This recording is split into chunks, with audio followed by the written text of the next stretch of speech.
Central Agenda Program, powered by Star Ghana.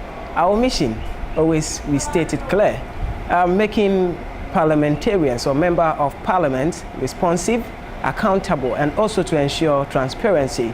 So we're here to talk to Mr. Michael Essandoh, the former director of Central Regional Coordinating Council, to find out his views on the role of the MP. So I'm here together with my squad, and that I have. I'm gifted. You know me, anti-gifted. Yes, selected, right. What's in your view is the role of the parliamentarian? The parliamentarian principally is a lawmaker. Indeed, that is all that he's supposed to do. They make laws for maybe the courts and other aid to implement. So the role of the parliamentarian is simply put a lawmaking. Parliament is a lawmaking body. Okay. So what was the thinking behind making constituencies for the constituents to vote for these parliamentarians? Like democracy, when it started in Athens, you can't have everybody. Democracy means everybody doing everything at the same time. With population, you knew not everybody could go to the assembly. In ancient Athens, everybody was there. But as population grew, not everybody could be there, so that we have representative democracy or the representative government.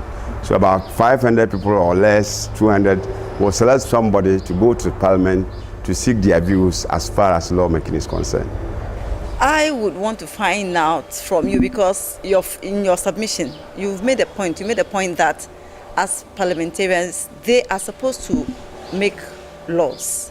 But then we hear them coming up with promises when it's time for the campaigning and they are going from place to place. They keep on promising the people. How come if they're supposed to make only laws? That is where the problem normally starts. If you know that you are a lawmaker, you don't have to promise heaven and hell. More so when you know that you cannot do that. But invariably, if you are in government, or even when you are not in government, you can make the promise and solicit the help of somebody who is in an executive position, a minister, that if you want water, you know that as parliament, you don't actually make provision for water. But suddenly you have a minister who is very nice to you, who will be able to help you, to help your constituents in providing that service. So you yourself as a lawmaker, you are not actually providing the water, but you can use your influence or whatever it is to get the water for your constituents. And invariably, when they are going, that is what the problem starts. They come to the constituents, I'll provide you road, I'll provide you this. When you know that is not within your ambit, then when you go and you are not able to provide it, then that's where the problem starts from. In the US and other places, lawmaking is lawmaking, executive is executive. So there's nobody traverses into other body's role. But here, as a developing country, that is where the problem normally starts, and it brings us a lot of problems. Would you also say that it's because the constituents would want to hear things like that? When we go, I'll be able to do this for you and that for you, then they are confident enough to give the MP their vote, because they want to hear some of these promises? The constituents, in the African setting, educational level is very, very low. And so they don't actually know the dichotomy between the role of the parliamentarian and the role of the executive. They think the parliamentarian can provide everything on earth. So they will start by asking you this. And if I were going to parliament, I would rather tell you that is not my role. So if you vote for me, you can vote for me, otherwise you can stop. But here, he can get the influence of a minister. So he will not tell you, I will not be able to do it. Also, when you are in government, when you are a party in government, you will be able to maybe help your constituents. Unfortunately, if you are in the opposition in our place, that's where the problem normally starts from. Because that is not your role to provide these services. Yours is to make laws. But you can use your influence to get your constituents these things. And the constituents also feel that you can provide them all these services. And so when you tell them, in fact, if you don't tell them, they won't even vote for you. I must be frank. If you don't tell them, you give them the roads, the water, and these type of things, they may not even vote for you. Don't you think that the constituents or the votarians will have to know the rules? Someone should take up the challenge to say that, hey, these are the rules of the people you are going to vote for. There are bodies that are supposed to do those type of jobs. like the NCC, they are supposed to do the educational aspect of this project. And the education should not even be when we are going to vote. It should be an ongoing process. Within the 4 years, within the 10 years, they should be teaching the people the role of the parliamentarian, the role of the minister, the role of everybody. Unfortunately, the resources to them are not as enough to enable them to do all that they are supposed to do. And I mean, let us be frank, how many people can even read the papers and even understand these rules? So because of the lack of education, and secondly, because the economic situation is very poor, low with us, they are able to take anything that you give them and they will vote for you. I see a situation where we probably are on a time bomb if we are not addressing the problem of educating constituents. This year, for instance, everybody got to know how much parliamentarians are earning. People got to know that parliamentarians were getting so much as well.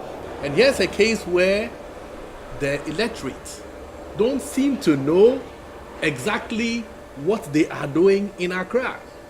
I'm seeing a situation where these people at some point will become so frustrated because they know these people are only being voted for to go and earn so much money, and then they do nothing whatsoever. Parliamentarians, the electorate feel they should provide them water and this is. But honestly, their role is to make laws. So if your MP has not actually helped in lawmaking, then you can even recall him. But if your MP is helping in the making of laws, it means he's doing his job. Frank, honestly speaking, to me, it means he's doing his job. If he doesn't provide you water, that's not the duty of the MP. Okay. No, but the MP can influence. So the time bomb, as you are saying, is there, but the educational should be but how many people will even understand with the level of literacy? That's my problem. How about the engagement? How parliamentarians should engage with their constituency? Many of them, we've been to a number of places where they've said, oh, we only get to see our MP during elections, before the elections. After the elections, we don't see him again. Yeah, but after the elections, you don't see him again. They still vote for them. Yes. Honestly, that is what because I know a constituency where an MP will come and just even be supplying something like matchbox. Exactly. You may think it's matchbox, but within the matchbox there is money. Yeah. And so we who is able to pay more, will be, it's unfortunate. So would you say that money influences, the position of the MPs? Like the constituents saying, or depending on how much we're able to give them, like you're saying, supplying the match boxes. Some of them contain 5 cedis, others as much as 50 cedis. And so they think about, yes, it's, yeah, like the higher you give, Yeah, all boils down to the level of education. Like in the US, whether you give money or not, the man will read the papers, will be able to analyze policies of the various parties, and will be able to make informed choice.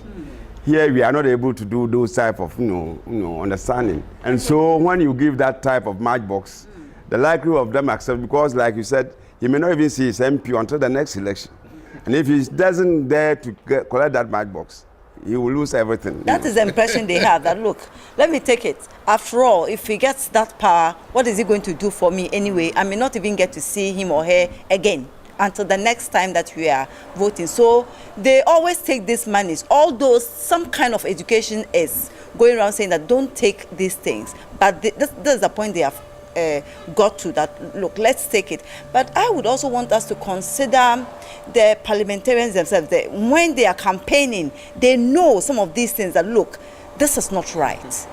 But because in as much as you go around to campaign, make all these promises, at the back of their minds, they know that that is not my duty, that's not my responsibility, that's not my role. So why then do you go and tell them that? You are making a mistake. That is not his role, but he can influence. If I know that my party is in government, and if I know a lot of the ministers, I can influence and bring a lot. Most influential MPs, those who have been there for longer times, are even able to bring a lot of things into their constituency than those who are very fresh. Mr. Essandoh, it looks like a huge challenge facing the entire nation as to the actual role of the MP and then the expectations of the constituents. I just want to tap from your experience what you think the way forward should be.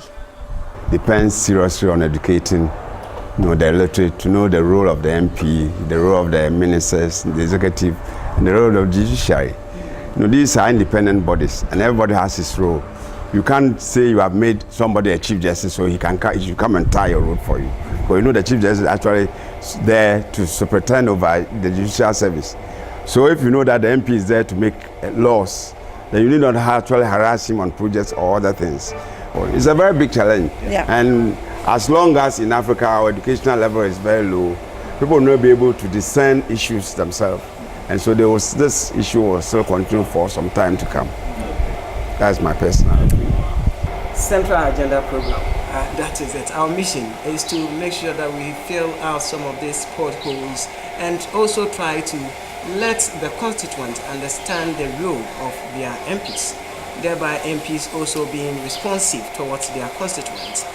So together we can be able to deepen our democracy.